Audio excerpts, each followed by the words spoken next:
And this is what it looks like. This has got a double hexagon on it. You can't really see that, but there you go.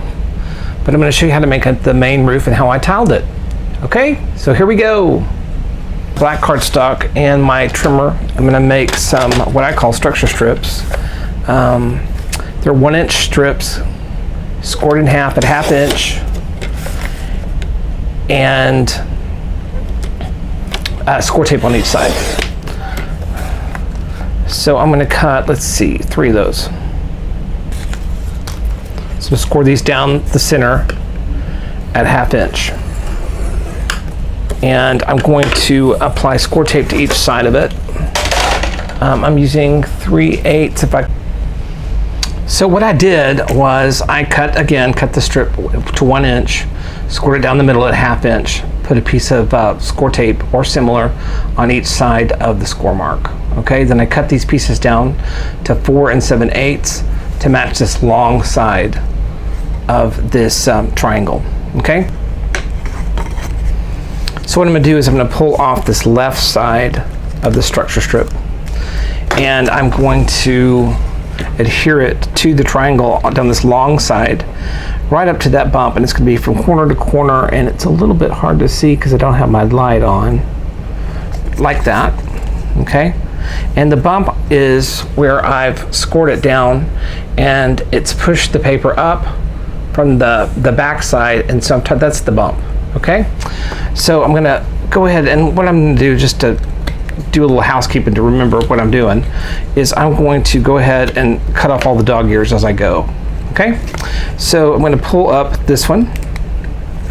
I'm going to place this other triangle on top of and flush with this edge. Okay, so on top of and flush like that. I'm going to hold it. Actually, I should have bent those first, make it easier, and push it up, push the paper strip, the taped strip, up onto the side. Okay, marrying those two together. And then again, I'm going for my dog ears, clip those off. I wonder why they're called dog ears. I wonder who came up with that. Okay, so I want to do that again, left side of my strip, up to the corner,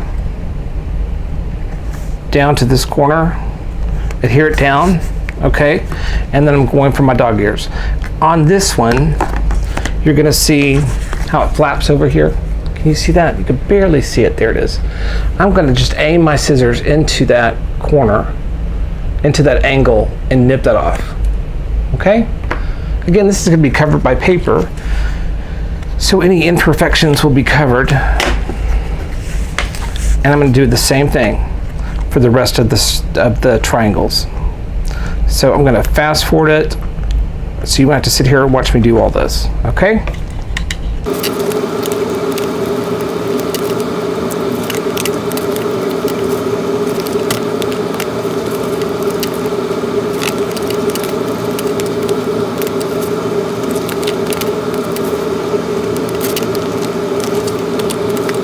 Okay, now that I've got those done, I'm going to use my last structure strip.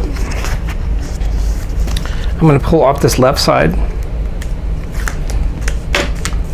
adhere it to this corner, just as we've been doing.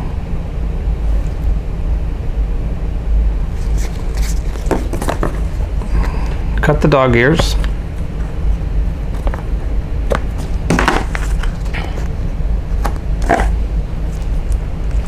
Okay, I'm going to pull off this last strip, paper backing. I'm going to bring this over.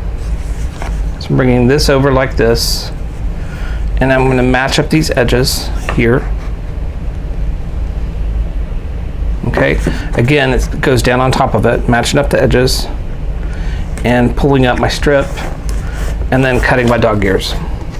And that, oops, upside down, there we go, is how I make an octagonal roof. I mean hexagonal roof. Be the same for octagon as well. This is going to be 6-sided, okay? So now I want to show you how I tile it. Okay, I'll be right back. Okay, I've got a whole bunch of these 1-inch circles. You could punch these out. It's just a 1 inch. I think 1 inch is good for this project.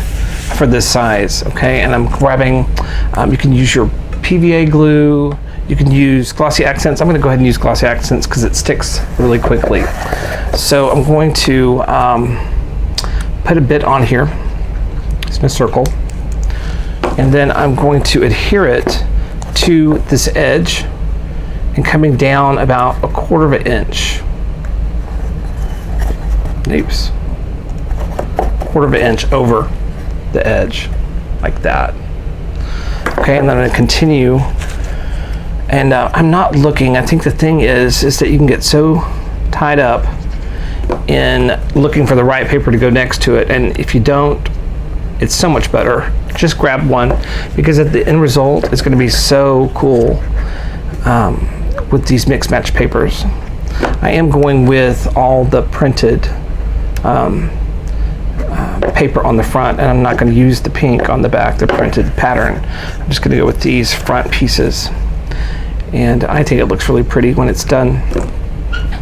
So I'm going to go around this in a circle,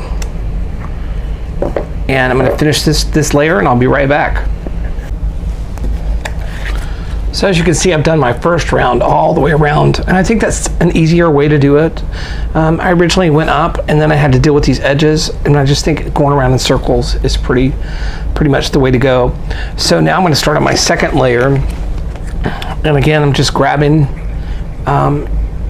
anything that comes up in my hand. I'm using the printed side, not the pattern side.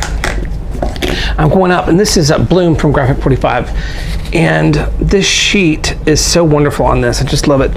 And I'm going up about 1/2 inch. I'm going over and 1/2 inch, well, quarter to 1/2 inch,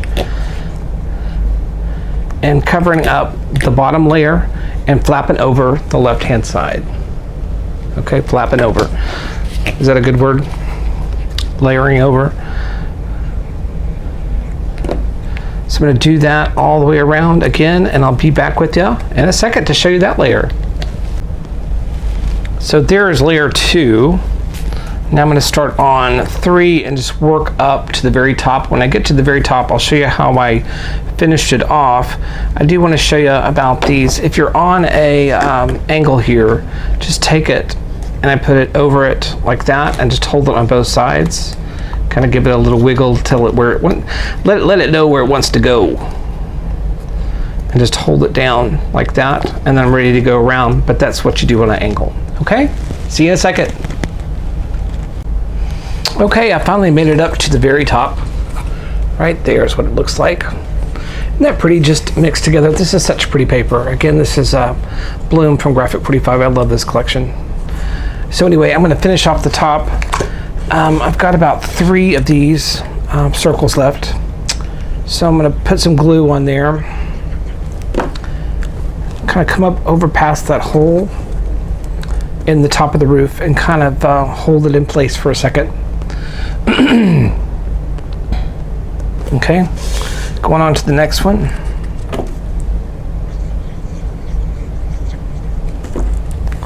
I'm going to overlap again.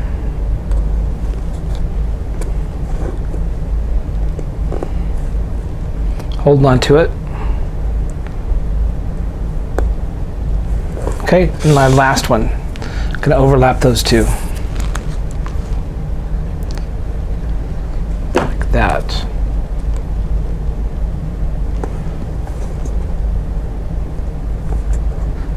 Bringing it up to a point. We have some really strong winds today. It's been one of those days where it's been dark and then it's been light, and it's dark and it's light. Oh, it's crazy. Okay, that's done. Okay, so that is my roof finished up. Okay, so I'm going to turn it over to the back side. I guess if you love this trim coming down in a scallop, you can definitely keep it. I like it straight, at least on this project.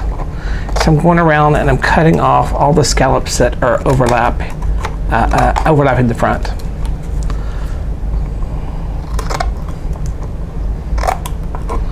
If I had some longer scissors, that would probably be a little bit better than these shorter ones, but this is working.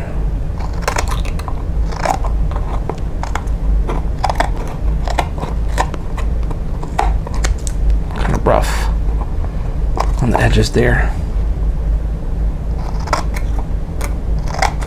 Just right up to that chipboard.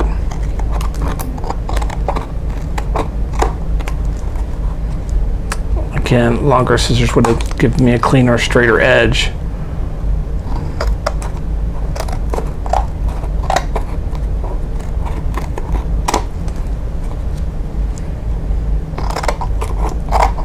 And then I'm going to go back and use some ink. You can use any color ink you want to use.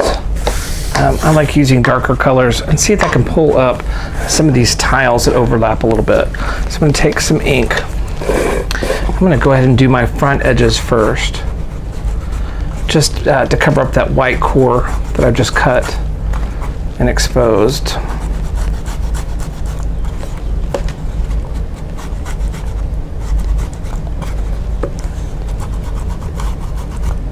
Kind of takes care of all those rough cuts I just did. Okay, I'm going to go back over this just a little bit, see if I can pick up some of those edges to show off the tiles a little bit better.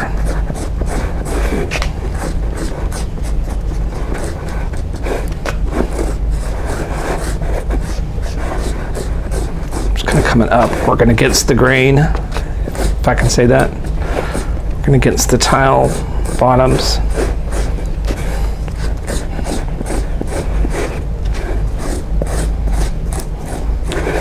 Just like that.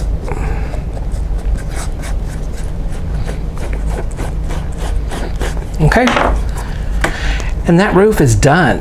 So that is how I made the gazebo roof with Graphic 45's Bloom collection. All right, hope you enjoyed it. Thanks.